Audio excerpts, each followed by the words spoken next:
I have visited both the West Bank and also the Gaza Strip. The situations there are somewhat different. The West Bank is a military occupation, and the Gaza Strip is a military blockade in which all communication with the outside world is strictly controlled by the Israeli military. In both situations, however, it is oppressive. In the West Bank, children bear the brunt of a larger set of oppression. There are issues of land and water and access, and also education. Children are often the targets of the Israeli military, who will break into houses in the middle of the night, take them captive, and deny them civil rights. They are taken to prisons and often subjected to torture, denied access to legal counsel, and denied access to parents. In part one of this video, we heard stories of individual youths, boys and girls alike, who were arrested and incarcerated by the Israeli military. We highlight briefly now certain facts about the system of Israeli military detention which deserve your special attention. There are 6 items on this list.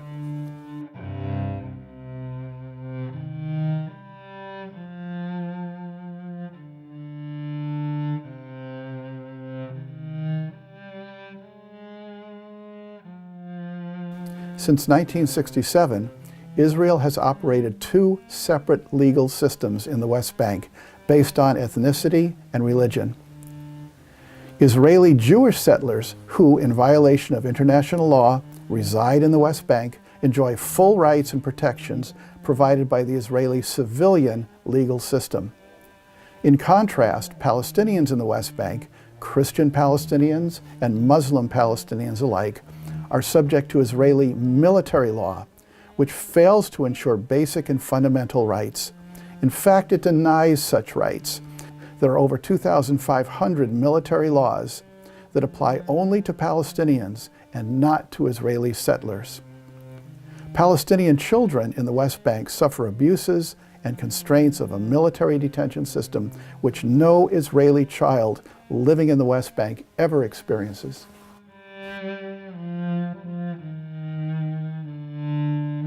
Arrests of children often occur at night, when the child and the family are sleeping in their home. Without any previous notice or alert, heavily armed soldiers break into the home, gather everyone in the family in a single room, then blindfold the targeted child and zip tie the child's wrists. The soldiers then take the child to a waiting military vehicle. They don't tell the parents why the child is wanted or where they are taking the child. The parents have no idea where their child is being taken or when they will next see the child. From 2014 to 2018, Reverend Lauren McGrail served as a mission co-worker with Global Ministries of the United Church of Christ and Disciples of Christ, serving Israel, Palestine, and our mission partner, the YWCA of Palestine. In these remarks about detention of youth, McGrail refers to skills training courses offered by the YWCA of Palestine and its partner associations in cities across the West Bank. The Palestinian youth in our associations, which are in Jericho and Ramallah and Bethlehem and East Jerusalem, all of the youth who come to us for training, I would say probably 90% of them have been affected by the detention of youth, either themselves or family members or cousins. So all of them, the whole family structure, the whole society is living in a constant state of trauma and terror and night terror, because most of what has happened is that Israeli military come to families in the night. The experience of arrest and detention is absolutely terrifying for both parents and children. Night raids destroy all sense that the home is a safe and secure place for family members to live.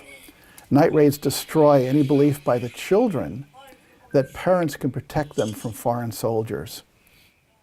When the child is removed from the home and driven away in a military vehicle, the child is utterly alone, with no one to support or protect him or her.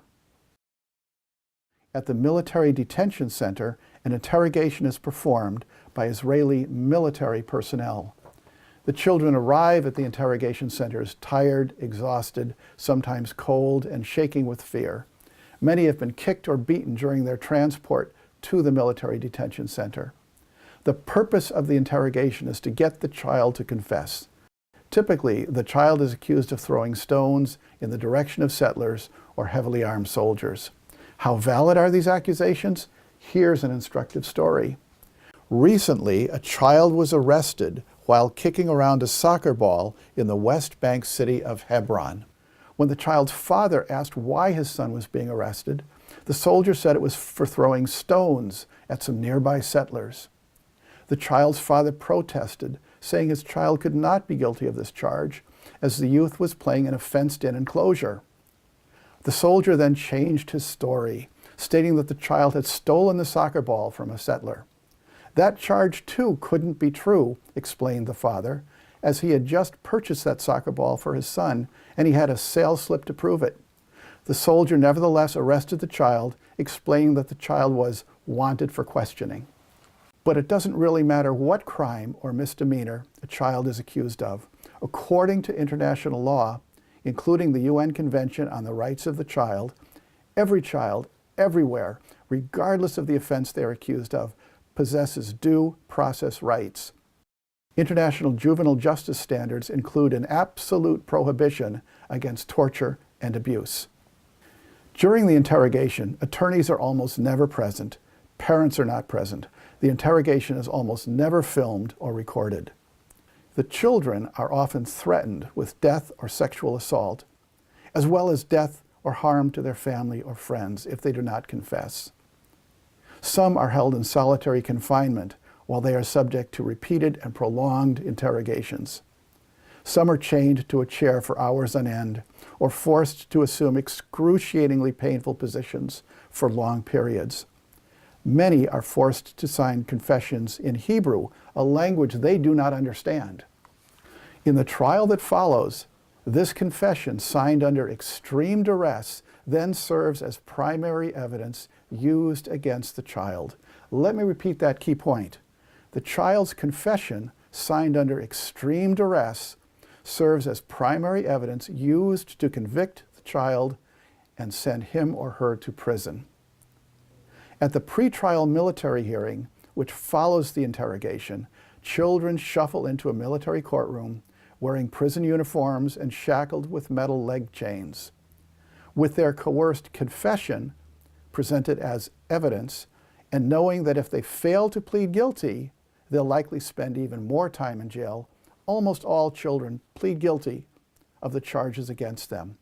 The conviction rate for Israeli military courts is over 99%. For Palestinian children, to be accused of a crime is to be sentenced for that crime. Following this hearing, roughly half of the children are transferred from the West Bank, where they live, across the border to prisons located in the state of Israel. Why is this done? Why are children transferred to jails in Israel? They are transferred because their parents are not allowed to travel to Israel. It takes a very special, difficult to obtain permit to do so. And the children who remain in the West Bank are often jailed at locations where their parents are not permitted to travel or can visit only with great difficulty. Most of the children charged in these military courts spend not hours or days in prison, but months or years. 30% of the children spend from 3 to 6 months in prison. Another 18% spend from 6 months to a year in prison. And another 18% languish in prison for 1 to 3 full years, and some more than that. Arrest and imprisonment of children leave a mark on all of Palestinian society. The arrests affect not only the child and immediate family, but the entire neighborhood in which they live. Everyone knows their child can be arrested. You don't have to be a parent to be upset by this. You just have to be human. It's not okay. And I suppose it's particularly not okay to incarcerate children, take them from their homes, and also put them in cages. I know it's a horrible thing right now. The U.S. is responding to immigrant children being put in cages, and it is horrific. That is exactly what happens in Palestine all the time. Each year, numerous reports are published concerning the impact of the children's incarceration. Among the reports is this landmark study by UNICEF. The findings? 91% of the detained children were painfully hand-tied. 82% of the children experienced physical violence during their detention. 71% of the children were strip-searched. And 13% of the children were held in solitary confinement. The report states ill treatment of Palestinian children in the Israeli military detention system appears to be widespread, systematic, and institutionalized. Another in-depth study was completed in 2016 by Defense for Children International Palestine. This report, based on testimonies of over 400 detained children, arrived at strikingly similar conclusions as the UNICEF report. And in March of 2018, B'Tselem, the Israeli Information Center for Human Rights in the Occupied Territories, issued another detailed report. This too concludes, quote, "The facts and figures all demonstrate that minors' rights are still being regularly and systematically violated," unquote. Despite a stream of pronouncements by the Israeli government that these abusive practices have ended, they have not. It is well established in international law that an occupying power, Israel is one of these, has the duty to protect the rights and property of every person living in the land it occupies. As an occupying power, Israel is duty-bound to uphold human rights laws governing the treatment of children. Among the international laws governing treatment of children are the Fourth Geneva Convention and the UN Convention on the Rights of the Child. A child under international law is any person up to and including 17 years of age. Likewise, these United Nations General Assembly resolutions pertain. All UN member states, including Israel, are legally obligated to uphold the provisions of these resolutions. Here are just some of the rights of the child embedded in these laws. Israel has a duty to uphold the following rights: incarceration to be used as a last resort, not a first resort, and for the shortest possible time. No forcibly coerced confessions. Parents present for all interrogations. Trial in a civil court, not a military court. Presumed innocent until proven guilty. Trial without undue delay. The right to remain in one's own country. Frequent visits by family. Yet what we see is Israel's systematic, intentional disregard for international law. There is something utterly inhumane that we are asking the people of Palestine and the occupied territories to endure. And having witnessed that, to then tolerate it makes me complicit with it. There's a sense of urgency for me personally about this work that I can no longer ignore. In response to the abuse of Palestinian children, delegates to UCC General Synod 31 in July 2017 overwhelmingly passed a resolution of witness. This resolution highlights the traumatic situation of children living with constant fear of arrest, detention, and violence. The resolution also identifies specific actions to help bring an end to the human rights violations. Specifically, the UCC resolution calls on the State of Israel to guarantee due process rights for detained children, as specified in the UN Convention on the Rights of the Child. Our resolution calls on the U.S. government to withhold military assistance to Israel for its ongoing violations of human rights law.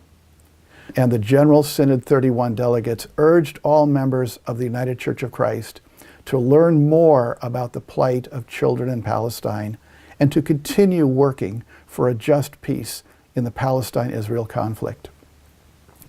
As you consider next steps, know that we in the United Church of Christ are not alone in working for change. Awareness of Israel's mistreatment of Palestinian children is spreading rapidly among churches here in the United States and around the globe. Each of these churches at its national or international gathering has called for actions to help end the mistreatment of children. The World Council of Churches has also responded. At this very moment, volunteers from around the world in a program run by the World Council of Churches are escorting children to and from schools and other destinations. Their presence helps to protect the children from violence by Israeli military personnel and settlers. In response to our resolution, we in the United Church of Christ Palestine-Israel Network have identified a set of recommended next steps. These are actions that an individual or church committee or an entire congregation can take to help bring an end to the abuses we've described. The actions are study, contribute, and advocate. You can find information and resources for each of these actions on the website www.hatcnow.org. First of all, as a covenant responsibility, learn about the facts. Do not rely on propaganda produced by government agencies that want us to believe one thing about what's happening in Israel and Palestine. Our government has a point of view that, while it might be important for a variety of reasons, limits the capacity that they have to speak fully about the truth that unfolds in the occupied territories. I would encourage the members of our churches to find sources that can educate them beyond what they're hearing from our State Department. But nothing can impact you like traveling to and witnessing firsthand what you can read about from other sources. And I can tell you from my own experience, if you get an opportunity to travel to the Middle East, and in particular go behind the walls of the occupied territories, I know that, like me, your life will be transformed by the experience. And so the second thing I would say to members of our local churches is send representatives and have them travel to the occupied territories themselves and come back and tell you what they experienced.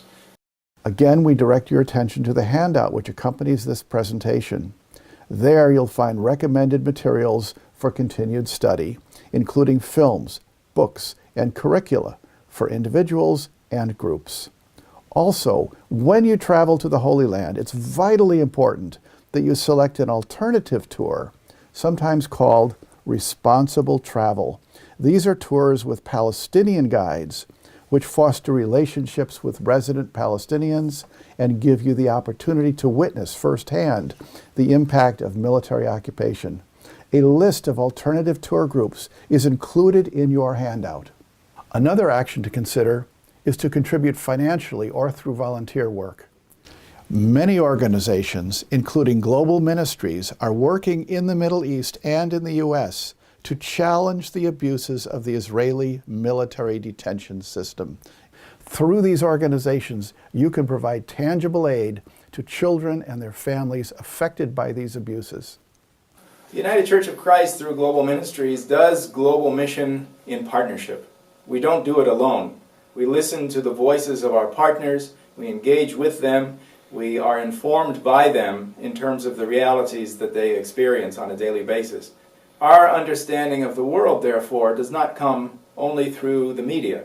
It comes from the voices of people and partners that we have. In Israel-Palestine, we have relationships with the YMCA, the YWCA, the Middle East Council of Churches, B'Tselem, which is an Israeli organization that promotes human rights in the occupied territories. We have relationships with educational institutions such as Raudat Zuhur.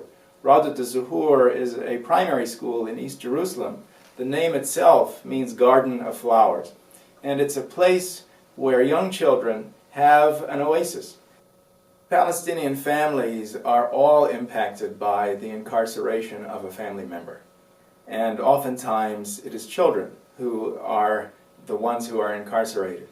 the YMCA rehabilitation program, which is based in Beit Sahor, a town next to Bethlehem, is a program that helps children overcome the trauma of physical abuse as well as psychological abuse that they've experienced as a result of the occupation, and in particular, those who have been incarcerated. So the programs that Global Ministries support address very directly the realities of those who have been incarcerated and have been treated terribly. One of the projects of our partners is called Keep Hope Alive, and one of the dimensions of that partnership is the planting of olive trees. The Israeli military frequently bulldozes down olive trees, some of which have been producing livelihood for Palestinian families for centuries. Keep Hope Alive, one of its dimensions is to replant olive trees. We in Global Ministries are committed to being good stewards of all of the resources that we have, both human resources and financial resources. Please, we ask you to get involved, to give generously, to advocate with strength and with courage, that together we might address the issues of the occupation and the status of Palestinian children who live under terrible oppression. There are many additional organizations working diligently to address the systematic abuses of children. These include law offices providing legal aid to the children, organizations like B'Tselem, which systematically research and document the abuses, medical teams providing medical care, psychological counseling, and therapy for children profoundly harmed by their detention experience, organizations focusing on education and on advocacy, and groups that provide safe places for the children of Palestine to live and grow, to be children. We've listed a number of these organizations on the accompanying hatcnow.org website. It is essential for UCC congregations and people to take action to end the abuse, because we as Americans are complicit in that through diplomatic support of the oppression of the State of Israel against Palestinians. Israel is the largest recipient of U.S. military aid by far, at $3.8 billion a year. Those dollars are used in many cases to violate human rights, including the human rights of children who are subjected to the military occupation, who suffer from the violence, who see their parents suffer. We are complicit. We are responsible. We need to take action in a couple of different ways. We need to support our Palestinian brothers and sisters through acts of mercy, as in helping them to attain educations and health care and proper nutrition, but then also, and most especially, to engage in advocacy for justice, to end the occupation, to free the Palestinians who are living in oppression. Our advocacy can take both personal and public forms. When we speak with friends and colleagues about this issue, we inspire them to learn more and speak out. When we write letters to the editor, we're naming an evil that many readers have never even heard about. When we show films or sponsor speakers to address this situation, we are multiplying awareness of the need to effect change. When we write letters to our congressional representatives or visit their offices, we're sending a strong message. When we speak up in town halls, we're letting elected officials and everyone else present know this is an issue we care about. There are currently several measures before the U.S. Congress and Senate that will directly affect Palestinian children. One of these is House Bill 4391, the Promoting Human Rights by Ending Israeli Military Detention of Palestinian Children Act. Sponsored by Representative Betty McCollum of Minnesota, this bill prohibits the $3.8 billion of U.S. taxpayer dollars given annually to Israel from being used to support the ill treatment and torture of Palestinian children in military detention. Advocates include the No Way to Treat a Child campaign, Global Ministries of the UCC and Christian Church, Disciples of Christ, Jewish Voice for Peace, Friends of Sabeel North America, and many other organizations. More information about advocacy, including links to organizations supporting Representative McCollum's bill, are provided on the hatcnow.org website. Well, I think the response of the United Church of Christ, the response of this whole nation, must be the response that we have anytime we see oppression anywhere. We are called to prayer because we are people of faith. We are called to advocacy, which includes withholding our financial support, withholding our investments, withholding our affirmation of policies that oppress God's people. And I can just leave it there, God's people. Then we're called into action, meaning that we must do whatever we can to support those ministries and organizations that are on the ground, that are serving Palestinian children and Palestinian families, because you cannot care for a child unless you care for the family. And I think you're right, and I think the church is right to focus on kids. I think nobody could possibly think it's okay to do what Israel's doing to kids, right? I mean, you haven't run across anyone who thinks it's okay. But I think the challenge must be how not to leave people in a puddle of tears, to act, right? I mean, I hope your video does that. It has been going on for decades. However, it is not hopeless, and we are not helpless. The occupation is not eternal. It is not the will of God. It is a result of human actions. And therefore, human actions can reverse it, can end the occupation, and bring about justice. We in the United Church of Christ have a responsibility to be a part of that movement for justice. I know, I understand the challenge of speaking about this either publicly or privately with people who are family or friends. But find your voice. It's important. For the sake of these children who are suffering every day, find your voice. It matters. And yes, it's sometimes going to feel awkward. And yes, sometimes you're going to say something that wasn't entirely accurate. But it's important that we speak. For in our silence, I think we become complicitous. And that's something I find intolerable. I won't be silent on this. And I encourage you to find your voice.